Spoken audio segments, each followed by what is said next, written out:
Hi, this is Joelyn from WonHeart, and in my last blog, I brought up an article about, it was called, Can You Rewire Your Brain? The 5 Scientific Ways to Change Emotional Habits. Now, I'm really big on emotions, as I spoke about, and how they can trigger us so much of the time. I'm also back here with Jennifer Martin. And she's joined us, and I wanted her to talk a little bit more about the first of the 5. It was called Understand Your Brain's Plasticity. Now, what's interesting about this, Jennifer, is my father had a massive stroke, and later when I started finding out how incredible the brain is and all the neuroscience that they've been doing, I was interested to know that when the brain has been affected by a stroke, it can rewire around the areas. Can you explain a little bit more about that and what it really means? Well, I mean, I'll be honest with you, I'm not an expert in this area. I do know just a little about it, but many scientific studies have been done concerning this in probably the past decade, I think, about how, if one area is compromised, that other areas can kind of pick up the slack, I guess. Or it's sort of, I think maybe they also looked into, I think I remember something about like people who have no hearing or no sight, and how the other areas of their brains are much more developed, so that they can manage life without that sense. Or and we've learned also through looking at kids who have certain types of developmental issues that with the right kind of care, that they actually can improve their brain health with more connections than they may have had early on, or something like that. Wow, that's interesting.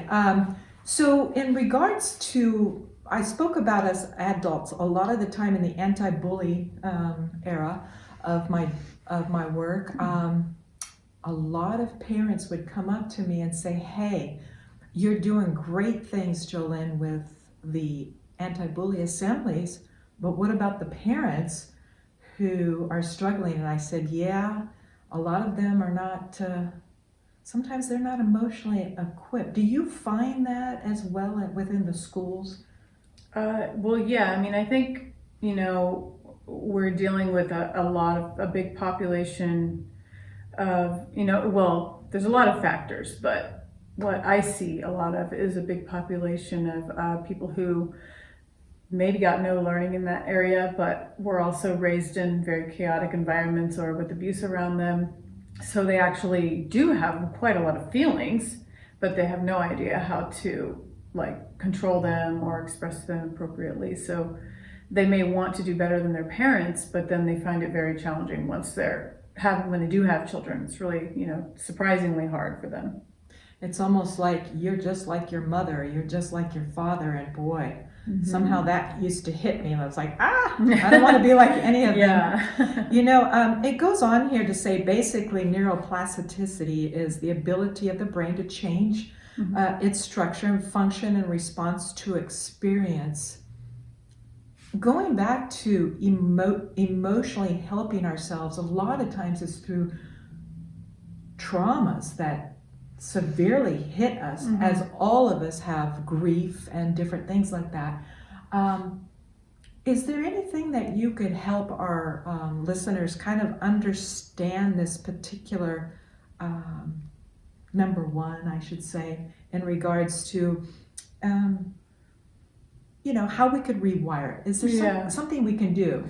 Well, I guess, the main part is that when you think about your brain, if you're doing things habitually, if you're doing them a lot and you're doing the same thing every day habitually, you're really strengthening that path in your brain. So if you, say, for instance, I'll give an example from my own life. I would have this habit of feeling really tired in the evening, but instead of going to bed, I would start binge watching TV and, eating too many snacks, and then I'd be more awake, and then I wouldn't go to bed till very late. wake up really late in the morning, not want to go exercise, not have a very good start to the morning, and just be kind of irritable. That's what happens to that.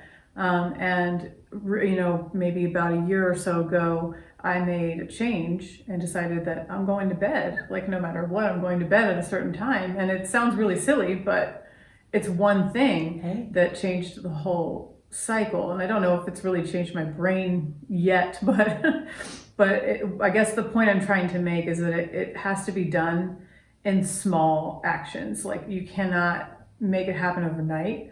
It has to be done in small, repeated actions, the same like habits, creating new habits, and sort of retraining yourself. So it takes some commitment and it takes some time. It's not overnight. Yes, I can truly empathize with you. Mine was the not good enough syndrome, which I feel like that is such a crisis within our human society today.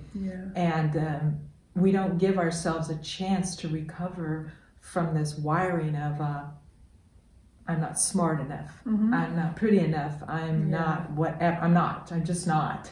But I too have been working on a lot of things, and I know what you're talking about. It is a practice. So much of it is a practice. Right. You practiced at really getting good at telling yourself the other thing. Right. So why can't you practice and rewire? Yeah, I think so. I mean, it just takes the conviction to want to do it, and it also, with something like as deep as what you're talking about, you really need to have at least a little part of yourself that believes that you are good enough in order to, you can kind of fake it till you make it, but I think you have to be at a point in your healing where you do know that these thoughts are a little wrong, Yeah, but then true. once you practice and practice, it gets a little easier, I think, to believe it. I think what is interesting out of the practice is once you start it, check into your thoughts. Right. Kind of like, is that in line with the cognitive? Just check in. What are you thinking right here? Yeah. Even catching yourself sometimes and saying, hey, I am too smart. Yeah, like, is this really true? That's is even this better. a true thing that I'm thinking right now? You just reminded me of, really, I'd say for me, a big one in my life has been about worth. Like, am I worthy? I guess it's similar to what you're talking about, but I would say probably the past 5 or 6 years of my life I've been working on that particular thing, and I feel like it's like you keep revisiting the same themes, even if you feel you've gotten through one part of it. But I think that's what's happening, is that your brain, when you get into different situations, like you may have healed it in one situation, but then when you get into different situations where it gets tested again, you have to relearn again the same thing. It's kind of annoying. This is hard work. But but I think it's a natural thing for humans to do also. I do too. But I do know it's possible because of myself. And you're saying that you've also had a similar, it's still a practice, but you've had years and years of practicing the other way, is what I used to tell myself. Yeah. Wow. Okay, so it says you can't just go out to alter your brain in helpful ways willy-nilly. Is there any last thoughts that you could share that could help someone, and maybe some kind of an exercise that you would give yourself? I think anything that helps you orient to the present is really good. So if you're say you're working on a habit that, like getting up in the morning to exercise or do your yoga or whatever you're going to do, but you see yourself waking up every day and hitting the snooze button and not doing it, you could maybe notice when you first decide to hit the snooze button, just take a moment and say, I'm making this decision to do this, because it gives you more agency in the action. So then when you realize, wait, do I really want to choose that again? Sometimes it makes you think twice. It might not always happen, but sometimes it makes you think twice. And then The other thing too, though, that I think is very important is when you're working on things like this, that I've struggled with this a lot. So that's why I think it's important, because I've had to overcome a lot of self-judgment about if you're not successful, if you're not doing it, and you have to recognize that you are a human being. And if you are trying to change a habit, you're not going to do it every single time. It's not going to happen like every time. So being nice to yourself and saying, well, okay, today I am going to choose to sleep in, or that's okay, that's what my body wants. And then, you just kind of notice through the day, how do I feel? Was that a good thing to do? Or so I think mindfulness and awareness is always really good. Journaling helps a lot, I would say. Like Journaling, I did a lot of that. Yeah, like it's getting some of the stuff out, and once you get it, something about powerful when you get it out on paper. Right. Yeah, it feels like it's gone concrete or something. Yeah, it's like there's a theme, or there's a term and an approach in therapy actually called narrative therapy, which is all about that. It's like externalizing the feelings so that you're not just carrying them around. So you put it out somewhere, and then it's not in you anymore, so it has less power. Yeah, so mindfulness, and mindfulness, you mean catching yourself when that talk box starts to beat yourself up, let's say. Yeah. Just in that moment, is this true? Yes. Or is this true? Right. And then if you want to have that battle with yourself, oh, great. Mindfulness too, I really like that example. I mean, you can also, a lot of the practices from cognitive behavioral therapy really help, because they are literally about changing your thoughts. So there's a lot of that. What I've read for myself is it's the subconscious where all this stuff is stored and brought up, but it's being conscious, as you said earlier, the present moment, I think is what I heard you say. And I like that. I like that a lot. It's all we have, I guess, is what they say. So, all right. So thank you so much. You're welcome. I'm going to have you come back and talk a little bit more, because I think we've just touched the surface. And again, this is Joelyn of WonHeart and Jennifer with you today, talking about the first of 5 ways.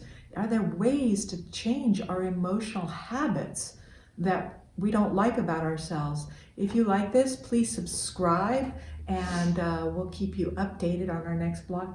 Thank you, Jennifer. Yeah, thank you very much for having me. You bet.